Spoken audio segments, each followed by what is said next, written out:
আসসালামু আলাইকুম, welcome to Anwar English academy. আশা করছি সবাই ভালো আছো, নিরাপদে আছো। এসএসসি 2025 ব্যাচ তোমাদের ইংরেজি বিষয়ের চূড়ান্ত প্রস্তুতির আরো একটি ক্লাসে সবাইকে স্বাগত জানাচ্ছি।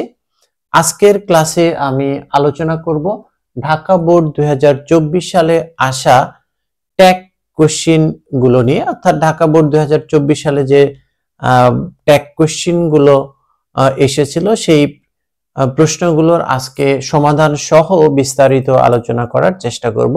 Hope you will be with me till the end of the video. Let's begin our today's lesson.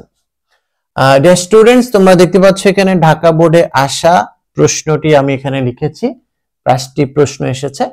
এই 5টি ট্যাগ কোশ্চেন এখন আমি তোমাদের বিশ্লেষণ সহ সমাধান করে দেখানোর চেষ্টা করব। প্রথম যে প্রশ্নটি, মেনি পিপল হাঙ্কার আফটার মানি, অনেক মানুষই টাকার পিছনে ছোটে। এই ট্যাগ কোশ্চেন করার সময় শিক্ষার্থীরা যে ভুলটি প্রায় করে সেটি হলো যে প্রথমেই ভার্ব লিখে ফেলে, তারপরে অটোমেটিক নোট ব্যবহার করে এবং সব শেষে প্রোনাউনটি লিখতে হয়। কিন্তু এটি হচ্ছে পুরো উল্টো পদ্ধতি। তোমাদের শুরুতে যেটি করতে হবে, প্রথম কাজ হলো এই বাক্যের যে সাবজেক্টটি রয়েছে সাবজেক্টটি বের করে এই সাবজেক্টের প্রোনাউন ফর্মটি লেখা। এই বাক্যের সাবজেক্ট কি রয়েছে? Many people. এটি হচ্ছে ভার্ব, ভার্বের পূর্বে সাবজেক্ট থাকে মেনি পিপল। মেনি পিপল এটা থার্ড পারসন প্লুরাল নাম্বার বোঝাচ্ছে, এই জন্য এর প্রোনাউন সবার আগে লিখতে হবে। ভুল করে কখনো ভার্ব লেখা যাবে না, লিখলেই ভুল হওয়ার সম্ভাবনা কিন্তু অনেকাংশে বেশি থাকে। তো প্রথমে আমরা সাবজেক্টের প্রোনাউনটি লিখব দে।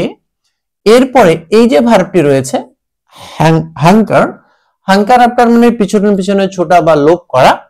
তো এটি হচ্ছে প্রেজেন্ট ইনডিফিনিট টেন্সে রয়েছে এবং সাবজেক্ট থার্ড পারসন প্লুরাল, এই জন্য এর সঙ্গে কিন্তু এস বা এর যোগ হয়নি। তাহলে যদি কোনো বাক্য প্রেজেন্ট ইনডিফিনিট টেন্সে থাকে তাহলে ট্যাগ কোশ্চেন করার সময় হেল্পিং ভার্ব ডু অথবা ডাস এই দুইটির যে কোনো একটি নিতে হয়।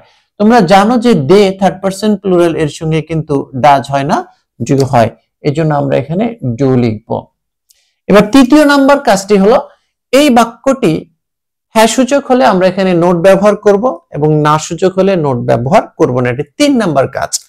তাই আমরা তোমরা দেখতে পাচ্ছ যে এই বাক্যটি হচ্ছে হ্যাঁ সূচক, তাই আমরা এখানে নোট এরকম করে ব্যবহার করব শর্ট ফর্ম। ট্যাগ কোশ্চেনে অবশ্যই খেয়াল রাখতে হবে যে ভার্বের শর্ট ফর্মটা ব্যবহার করতে হবে। কখনো এরকম ডু নট লেখা যাবে না, ডন্ট লিখতে হবে। ডাজ নট নয় ডাজন্ট, এরকম সংক্ষিপ্ত ফর্ম। এবার চলো পরের প্রশ্নে চলে যাই। But money is not as valuable as morality, কিন্তু টাকা নৈতিকতার মতো অতটা মূল্যবান নয়। তো এই বাক্যে সাবজেক্ট খেয়াল করো, সাবজেক্ট রয়েছে মানি। মানি জানো এটা থার্ড পারসন সিঙ্গুলার নাম্বার, বস্তুবাচক একটি নাউন, এই জন্য এর প্রোনাউন ইট হবে। আর এখানে যেহেতু বি ভার্ব আছে, অর্থাৎ কোন বাক্যে যদি টু বি ভার্ব থাকে am, is, are, was, were, এগুলো থাকলে কিন্তু ট্যাগ কোশ্চেনে এই ভার্বটি মূলত চেঞ্জ হয় না, অর্থাৎ সাবজেক্টের নাম্বার পারসন অনুযায়ী এখানে ইট আছে, এখানে ভার্ব হবে ইজ। আর এখানে কিন্তু খেয়াল করে যে নোট রয়েছে, ট্যাগ কোশ্চেনে প্রদত্ত বাক্যে যদি নোট থাকে তাহলে এখানে আমরা ভার্বের সঙ্গে নোট ব্যবহার করব না। তাহলে কারেক্ট অ্যান্সার হলো ইজ ইট। এবার চলে যাই পরের কোশ্চেনে। Let us always keep this truth in mind, তাহলে চলো মনের ভিতরে এই সত্যটি সবসময় রাখি। এই বাক্যটা দেখো লেট আস দিয়ে শুরু হয়েছে। লেট থাকলেই একটা বাক্যের শুরুতে যদি লেট পাওয়া যায় তাহলে এটি কিন্তু ইম্পারেটিভ সেন্টেন্স হয়। এবং লেট এর পরে আস রয়েছে, আস থাকলে তোমরা জানো ইম্পারেটিভ সেন্টেন্সে ট্যাগ কোশ্চেনের ক্ষেত্রে উই হয়। আর যেহেতু এখানে লেট আছে, লেট আস থাকলে এটা অলওয়েজ তোমরা সবাই জানো যে শ্যাল উই বসাতে হয়। এখানে যদিও বাক্যটা হ্যাঁ সূচক, কিন্তু আমরা এখানে নোট ব্যবহার করব না, অর্থাৎ লেট আস থাকলে এটি মুখস্থ রাখতে হবে, শ্যাল উই ব্যবহার করতে হবে। এবার পরের বাক্যে চলে যায়। Money can hardly bring happiness, টাকা কিন্তু সুখ আনতে পারে না। এখানে হার্ডলি মানে হচ্ছে নোট। অনেকেই বাক্যটাকে অ্যাফার্মেটিভ মনে করে, আসলে এই বাক্যটা দেখতে অ্যাফার্মেটিভ হলেও অর্থগত দিক থেকে বাক্যটি নেগেটিভ, অর্থাৎ মানি কি করতে পারে না, সুখ বয়ে আনতে পারে না।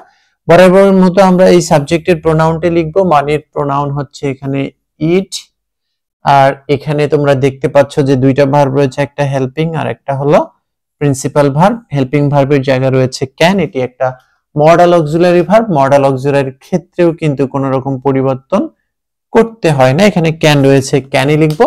এখন যেহেতু এই বাক্যটা না সূচক, তাই কিন্তু এখানে নোট ব্যবহার করা যাবে না, অর্থাৎ সঠিক উত্তর ক্যান ইট। এবার চলে যায় last sentence, so we should never have grid for money, তাই আমাদের কখনোই টাকার জন্য লোভ থাকা উচিত নয়, অর্থাৎ টাকার জন্য লোভ করা কারোই উচিত নয়। তাই আমাদের কি থাকা উচিত নয়? টাকার জন্য লোভ থাকা উচিত নয়। এই বাক্যের সাবজেক্ট কি রয়েছে? উই রয়েছে। উই এর প্রোনাউন তোমরা জানো যে উই হয়। এবারও কিন্তু আমরা মডাল অক্সিলারি পেয়েছি শুড, এখানে কোনো রকম পরিবর্তন হবে না, শুডই বসবে। আর এখানে খেয়াল করো নেভার আছে, নেভার কিন্তু নেতিবাচক অর্থাৎ নাসূচক অর্থ দেয়, অর্থাৎ নেভার থাকলে বাক্যটি নেগেটিভ হয়, এই কারণে আমরা এখানে নোট ব্যবহার করব না। প্রিয় শিক্ষার্থী, তোমরা বুঝতে পেরেছো যে এই ঢাকা বোর্ড 2024 সালে যে প্রশ্নগুলি এসেছে সেগুলোর কিভাবে সমাধান করতে হবে। এইভাবে তোমরা যদি নিয়ম মেনে নিয়ম অনুসরণ করে এক কোশ্চেন করার চেষ্টা করো বা নিয়মিত প্র্যাকটিস করো, তাহলে আশা করি যে কোনো ধরনের ট্যাগ কোশ্চেন অর্থাৎ এই জাতীয় ট্যাগ কোশ্চেন পরীক্ষায় আসলে you can easily answer the question, সহজেই উত্তর দিতে পারবে প্রশ্নগুলির। Hope you have enjoyed the video, and if this video helps you to solve your problem related to tech question, please share this video to your friends so that they can also be benefited from this video. No more now, I'll be back with another new and interesting video. Till then, keep watching Anwar English Academy and keep learning. All the best.